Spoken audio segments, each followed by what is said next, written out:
Perkenalkan, saya Marewansa dari program studi PKSD Universitas Ahmad Dahlan kelas 2C dengan NIM 02000005149. Di sini saya akan mempraktikkan keterampilan berbahasa Indonesia dengan membawakan dongeng anak Nusantara Timun, Mas, dan Raksasa.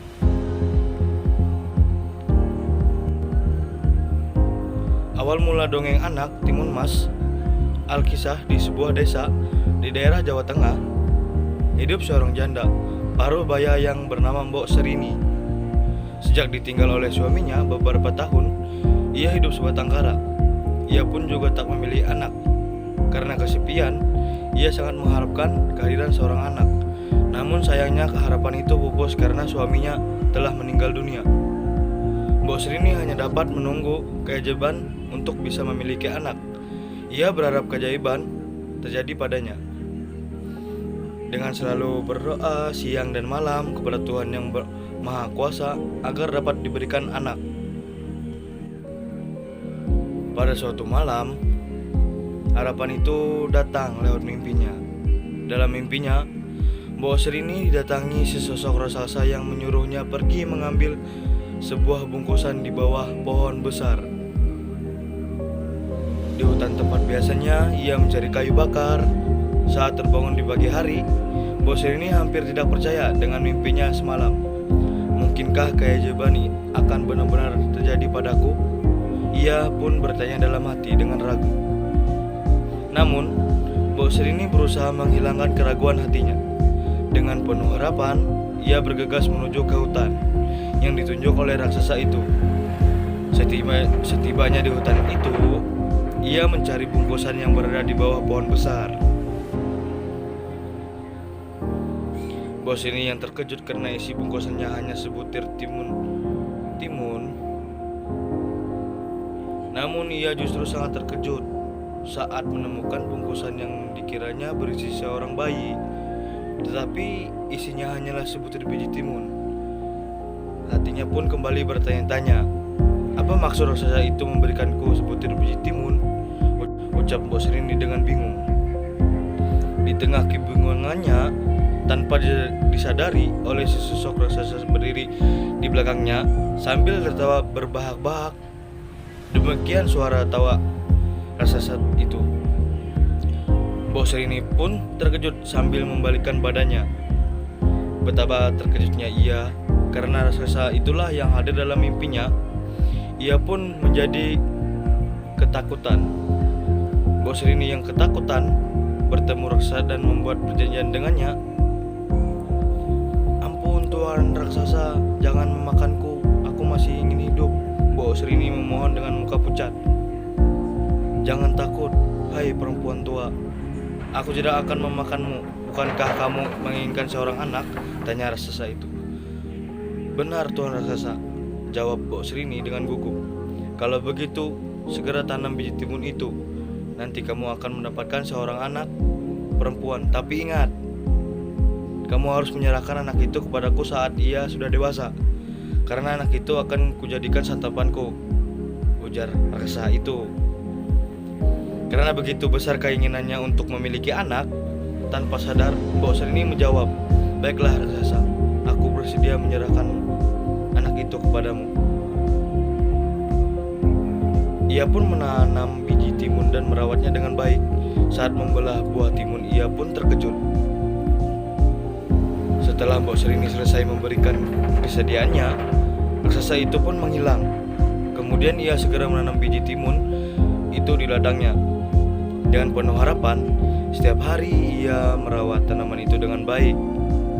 2 bulan kemudian, tanaman itu pun mulai berubah. Namun anehnya, tanaman timun itu hanya berbuah 1. Semakin hari buah timun menjadi semakin besar, melebihi buah timun pada umumnya. Warnanya pun sangat berbeda, karena berwarna kuning keemasan. Ketika buah timun sudah masak, Mbok Serini memetiknya timun yang berat dengan susah payah ke gubuknya. Betapa terkejutnya ia ketika membelah buah timun tersebut. Ia melihat seorang bayi perempuan yang sangat cantik sekali. Saat akan menggendongnya, bayi itu tiba-tiba menangis. Nguak, nguak, nguak, demikian suara bayi itu. Timun Mas sangat menyayangi Mbok Serini dan tumbuh menjadi perempuan cantik. Alangkah bahagianya hati Mbok Serini mendengar suara tangisan bayi yang sudah lama dirindukannya itu. Ia pun memberi nama bayi itu Timun Mas. Cup, cup, cup, cup. Jangan menangis anakku sayang, Timun Mas, hibur Mbok Serini. Perempuan parubaya itu tak dapat menyembunyikan kebahagiaannya hingga air matanya menetes membasahi kedua pipinya. Perasaan bahagia itu membuatnya lupa dengan janjinya bahwa dia akan memberikan bayi itu kepada raksasa suatu kelak nanti. Ia merawat dan mendidik Timun Mas dengan rasa kasih sayang hingga tumbuh menjadi perempuan yang cantik. Mbok Serini sangat bangga karena selain cantik, Timun Mas juga memiliki kecerdasan yang luar biasa dan sifatnya yang baik. Oleh karena itu, ia sangat sayang kepadanya. Mbok Serini sedih karena kembali didatangi oleh raksasa dalam mimpi yang memberikan pesan akan menjemput Timun Mas.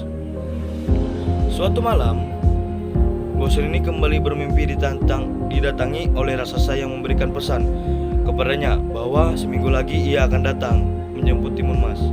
Sejak itu, selalu duduk termenung seorang diri. Hatinya pun menjadi sedih karena ia akan berpisah dengan anak yang sangat disayanginya. Ia baru menyadari bahwa raksasa itu ternyata adalah raksasa yang jahat, karena Timun Mas akan dijadikan santapannya. Melihat Mbok Serini sering duduk termenung, Timun Mas pun bertanya-tanya dalam hati. Suatu sore, Timun Mas memberanikan diri untuk menanyakan kegundahan hati yang dirasakan oleh ibunya. "Bu, mengapa akhir-akhir ini ibu selalu tampak sedih?" tanya Timun Mas. Karena didesak, akhirnya Mbok Serini menceritakan asal-usul Timun Mas yang dirahasiakan selama ini. Sebenarnya Mbok Serini tidak ingin menceritakan penyebab kegundahan hatinya, karena dia tidak ingin anaknya itu ikut bersedih. Namun karena terus didesak, akhirnya ia pun menceritakan asal-usul Timun Mas dirahasiakan selama ini. "Maafkan ibu anakku, selama ini ibu merahasiakan sesuatu kepadamu," kata Mbok Serini dengan wajah sedih. "Rahasia apa, Bu?" tanya Timun Mas penasaran. "Ketahuilah Timun Mas, sebenarnya kamu bukanlah anak kandung ibu yang lahir dari rahim ibu," jawab Mbok Serini. Belum selesai ibunya berbicara, Timun Mas tiba-tiba Nah, itulah dongeng Timun Mas. Kisah di atas dapat menjadi pelajaran bagi anak untuk selalu ingat bahwa orang yang punya niat jahat seperti raksasa akhirnya akan mendapatkan celaka. Selain itu, mengingatkan anak segala rintangan dalam hidup dapat diselesaikan dengan baik jika dilakukan dengan usaha dan kerja keras. Terima kasih. Wassalamualaikum warahmatullahi wabarakatuh.